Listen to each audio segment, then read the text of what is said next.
ನಮಸ್ಕಾರ ಸ್ನೇಹಿತರೆ, PM ಕಿಸಾನ್ ಯೋಜನೆಯ ಅಪ್ಡೇಟ್ಗೆ ನಿಮಗೆಲ್ಲ ಸ್ವಾಗತ. ನೋಡಿ ಸ್ನೇಹಿತರೆ, ತಾಂತ್ರಿಕ ಕಾರಣದಿಂದಾಗಿ ರಾಜ್ಯದ 22,000ಕ್ಕೂ ಹೆಚ್ಚು ರೈತರಿಗೆ PM ಕಿಸಾನ್ ಹಣ ಜಮೆಯಾಗಿದ್ದಿಲ್ಲ.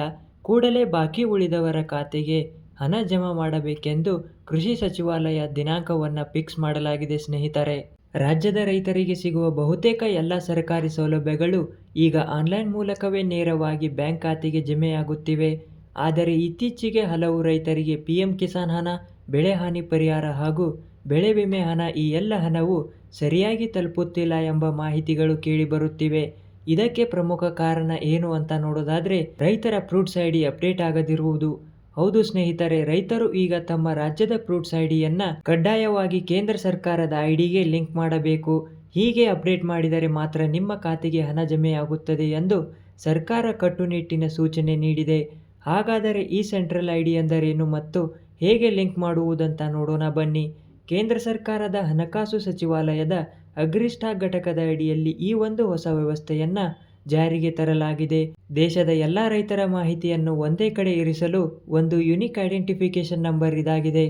ಇದರಿಂದ ರೈತರ ಜಮೀನಿನ ವಿವರ, ಅವರ ಬೆಳೆದ ಬೆಳೆಗಳು ಮತ್ತು ಪಡೆದ ಸಬ್ಸಿಡಿಗಳು ಒಂದೇ ಕಡೆ ಡಿಜಿಟಲ್ ಆಗಿ ದಾಖಲಾಗುತ್ತವೆ. ಮಧ್ಯವರ್ತಿಗಳ ಹಾವಳಿ ತಪ್ಪಿ ಪಾರದರ್ಶಕತೆ ಹೆಚ್ಚಾಗುತ್ತದೆ. ಫ್ರೂಟ್ಸ್ IDಯನ್ನ ಸೆಂಟ್ರಲ್ IDಗೆ ಲಿಂಕ್ ಮಾಡಿದರೆ ಸಿಗುವ ಲಾಭಗಳೇನು ಅಂತ ನೋಡೋದಾದರೆ, ನೀವು ಯಶಸ್ವಿಯಾಗಿ ಈ KYCಯನ್ನು ಲಿಂಕ್ ಮಾಡಿದರೆ PM ಕಿಸಾನ್ ವಾರ್ಷಿಕ 6,000 ರೂಪಾಯಿ ಆರ್ಥಿಕ ನೆರವು ನೇರವಾಗಿ ಬ್ಯಾಂಕ್ ಖಾತೆಗೆ ಬರುತ್ತದೆ.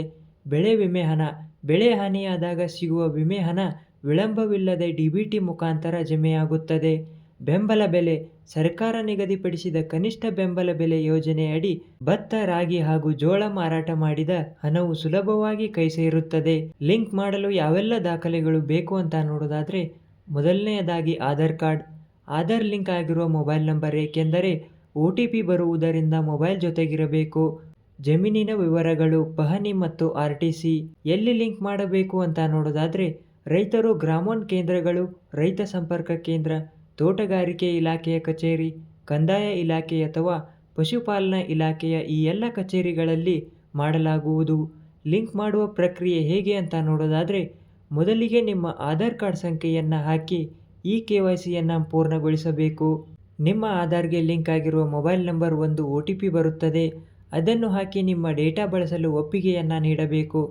ನಂತರ ಈ ಸೈನ್ ಮೂಲಕ ಎಲ್ಲ ಜಮೀನುಗಳ ಫ್ರೂಟ್ಸ್ IDಗೆ ಲಿಂಕ್ ಆಗಿರುವ ಬಗ್ಗೆ ಕನ್ಫರ್ಮ್ ಮಾಡಿದರೆ ಈ ಪ್ರಕ್ರಿಯೆ ಸಂಪೂರ್ಣವಾಗಿ ಪೂರ್ಣಗೊಳ್ಳುತ್ತದೆ ಸ್ನೇಹಿತರೆ. ಕೇಂದ್ರ ಸರ್ಕಾರದ ಈ ಕ್ರಮದಿಂದಾಗಿ ಅರ್ಹ ರೈತರಿಗೆ ಸಮಯಕ್ಕೆ ಸರಿಯಾಗಿ ಆರ್ಥಿಕ ನೆರವು ಸಿಕ್ಕಂತಾಗಿದೆ ಸ್ನೇಹಿತರೆ. ಉಳಿದ ರೈತರ ದಾಖಲೆಗಳ ಪರಿಶೀಲನೆಯನ್ನ ಶೀಘ್ರವಾಗಿ ಪೂರ್ಣಗೊಳಿಸಲು ಇಲಾಖೆಯ ಅಧಿಕಾರಿಗಳಿಗೆ ಸೂಚನೆ ನೀಡಲಾಗಿದೆ ಎಂದು ಅವರು ತಿಳಿಸಿದ್ದಾರೆ ಸ್ನೇಹಿತರೆ. ನೋಡಿ ಸ್ನೇಹಿತರೆ, ನೀವೇನಾದರೂ ನಮ್ಮ ಚಾನಲನ್ನು ಮೊದಲನೇ ಬಾರಿಗೆ ನೋಡ್ತಾ ಇದ್ರೆ ದಯವಿಟ್ಟು ನಮ್ಮ ಚಾನಲ್ಗೆ ಸಬ್ಸ್ಕ್ರೈಬ್ ಆಗಿ. ಹಾಗೆ ವಿಡಿಯೋ ಇಷ್ಟ ಆದರೆ ವಿಡಿಯೋಗೊಂದು ಲೈಕ್ ಕೊಡಿ ಸ್ನೇಹಿತರೆ.